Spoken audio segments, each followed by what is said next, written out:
Hello everyone, welcome to our YouTube channel. I am Himanshu और आज की हमारी वीडियो है most useless exercises for your elbow flexors या फिर वेस्ट एक्सरसाइजेज। ये हमारी आज की फोर्थ वीडियो है, इस सीरीज की सेकंड सीरीज की फोर्थ वीडियो है। जो हमारी सेकंड सीरीज है वो है मोस्ट यूजलेस एक्सरसाइजेज के ऊपर, मतलब bro science versus fitness science. कि ब्रो साइंस में कितनी मिथ्स है, उन सभी मिथ्स को इस सीरीज में हम कवर करने की कोशिश कर रहे हैं। तो आज की हमारी जो पहली एक्सरसाइज है आज के वीडियो की वो है 21। इसमें हम जो बारबल कर्ल है उसी के 21 रैप्स करते हैं, बट डिवाइड कर देते हैं, 3 हिस्सों में डिवाइड कर दिया। कैसे कि जो हमारे 7 रैप्स हैं वो पहले हाफ होंगे, हाफ, देन अगेन जो नेक्स्ट 7 रैप्स है वो ऊपर की तरफ हाफ, एंड जो नेक्स्ट 7 है कंप्लीट। बट क्या ये हमारे मसल के लिए, हमारे एल्बो फ्लेक्सर्स के लिए बेनिफिशियल है? नहीं, क्योंकि जब हमारे मसल के ऊपर टेंशन कब आता है, जब हमारी लाइन ऑफ ग्रेविटी और लाइन ऑफ रेजिस्टेंस एक दूसरे के प्रोपोर्शन हो। कि जब लाइन ऑफ ग्रेविटी और उसके अगेंस्ट, लाइन ऑफ ग्रेविटी हमें नीचे की तरफ खींचे हमारे रेजिस्टेंस को, और उसके अगेंस्ट में हम अपने रेजिस्टेंस को लिफ्ट करेंगे, तब हमारे मसल के ऊपर टेंशन आती है, लोड आता है, और उसी टाइम हमारे मसल में माइक्रोट्रोमा होता है, जो कि आगे हमारी बॉडी रिकवर करती है और उस मसल वैली को स्ट्रॉन्ग बनाती है। तो जब हम 21 करते हैं, सबसे पहले तो जो बारबल कर्ल है वो एक आइसोलेशन मूवमेंट है, और इसमें हमने डिवाइड कर दिया 3 हिस्सों में। तो जो 21 है, पहले ये नीचे की तरफ आ, तो ये जो है एक सर्कुलर पाथवे में ट्रेवल कर रहे हैं, और लाइन ऑफ ग्रेविटी और लाइन ऑफ रेजिस्टेंस एक दूसरे के प्रोपोर्शन कब आते हैं, जब ये इस रेंज में आते हैं, जब line of gravity and line of resistance एक दूसरे के प्रोपोर्शन होता है। तो इस रेंज में, सिर्फ इस रेंज में हमारे मसल के ऊपर टेंशन आती है। तो जब हम पहले 7 करते हैं तो ये हमारे लिए वेस्ट है, यहाँ पे हमारे मसल के ऊपर टेंशन आता ही नहीं है। और देन अगेन ऊपर की तरफ 7 करते हैं, देन सेम, वो भी circular pathway line of gravity से बाहर जा रहा है, तो वहां पे भी हमारे मसल के ऊपर टेंशन नहीं आती है। तो ये एक तरीके वेस्ट एक्सरसाइज है, ये 1% भी आपके बाइसेप को ट्रेन नहीं करेगी। कंप्लीटली आप वेस्ट, अपना टाइम वेस्ट कर रहे हो इस एक्सरसाइज के ऊपर। तो ये थी हमारी पहली एक्सरसाइज आज के वीडियो की 21, कि बारबल कर्ल को हमने 3 हिस्सों में डिवाइड कर दिया, पहले 7, देन बीच के 7, देन लास्ट 7। तो इससे बेटर आप बारबल कर्ल करो फुल रेंज के साथ। हमारी जो नेक्स्ट एक्सरसाइज है वो है कंसंट्रेशन कर्ल। ये क्यों कराई जाती है? ये कराई जाती है फॉर योर पीक, आपके बाइसेप की पीक के लिए, कि जितनी ज्यादा आप कंसंट्रेशन कर्ल करोगे आपकी बाइसेप की उतनी अच्छी पीक आएगी। बट ऐसा कुछ नहीं है। जो आपकी कंसंट्रेशन कर्ल है वो आपकी ब्रेकियालिस मसल की एक्सरसाइज है। हमारा जो एल्बो फ्लेक्सर ग्रुप है इसमें 3 मसल आते हैं, बाइसेप ब्रेकाई जिसके 2 हेड है, long head and short head, उसके बाद ब्रेकियालिस एंड ब्रेकियोरेडियलिस, 3 मसल आते हैं हमारे एल्बो फ्लेक्सर्स में या एल्बो फ्लेक्सर ग्रुप में। और जब बाइसेप की पीक की बात जब हम करते हैं तो वो डिपेंड करता है आपके जेनेटिक्स के ऊपर, कि आपकी जो बाइसेप की, जो एल्बो फ्लेक्सर की मसल बेली है वो छोटी है या बड़ी है।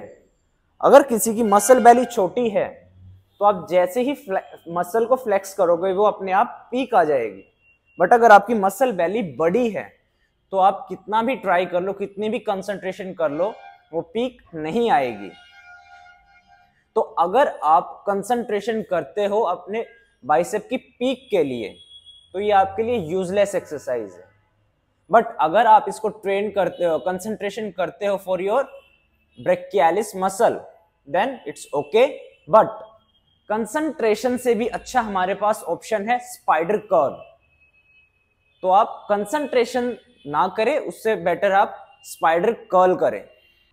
जो हमारी नेक्स्ट एक्सरसाइज है, आज की वीडियो की नेक्स्ट एक्सरसाइज है वो है हैमर कर्ल विद अंदर की साइड, ये भी वेरिएशन बना देगी, बाहर की साइड अलग मसल ट्रेन होता है, अंदर की साइड अलग मसल ट्रेन होता है।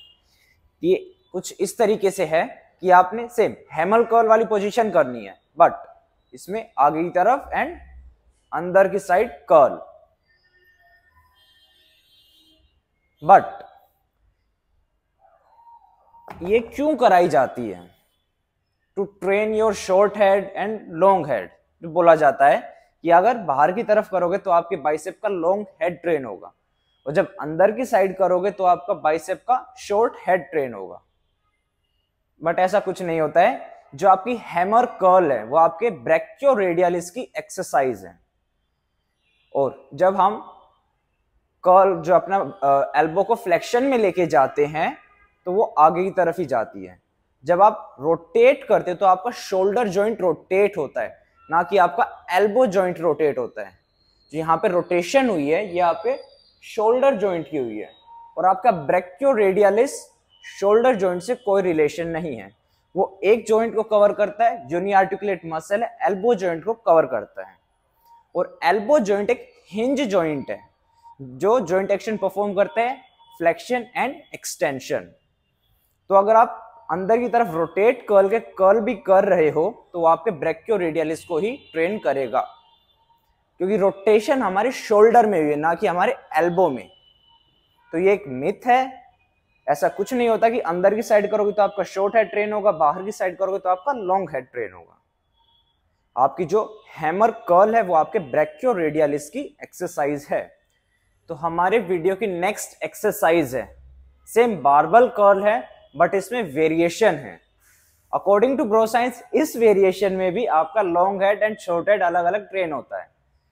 तो वेरिएशन कुछ इस तरीके से है, जब आप बारबल कर्ल करते हो तो उसको वाइड ग्रिप करो। वाइड ग्रिप करोगे तो आपका लॉन्ग हेड ट्रेन होगा। कैसे?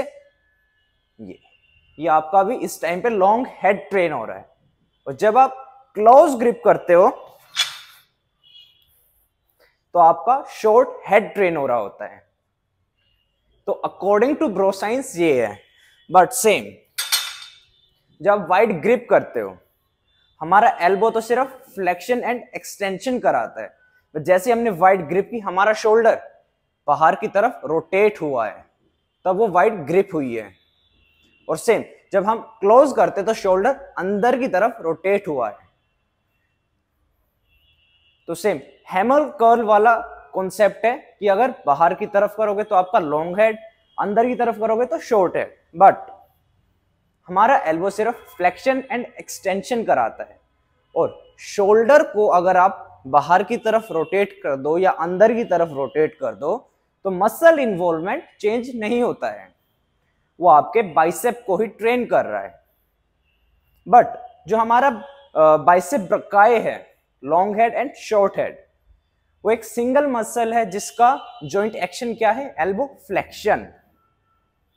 और जब हम कंसंट्रेशन करते हैं या स्पाइडर कर्ल करते हैं या रिवर्स बारबल कर्ल करते हैं, उस टाइम पे क्या होता है? जब हम कंसंट्रेशन करते हैं तो उस टाइम पे हम अपने शोल्डर को फ्लेक्शन में लेके जाते हैं, जैसे कि हम शोल्डर को फ्लेक्शन में लेके गए एंड कर्ल करते हैं। तो जैसे ही हम अपने शोल्डर को फ्लेक्शन में लेके जाते हैं तो जो हमारा बाइसेप ब्रकाई है वो बाई आर्टिकुलेट मसल है।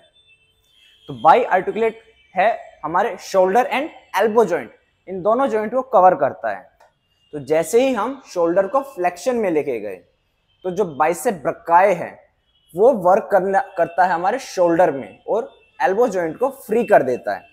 तो इस वजह से क्या होता है, जब हम एल्बो को फ्लेक्शन में लेके आते हैं शोल्डर को फ्लेक्शन में करने के बाद, तो हमारा ब्रैकियलिस मसल ट्रेन होता है।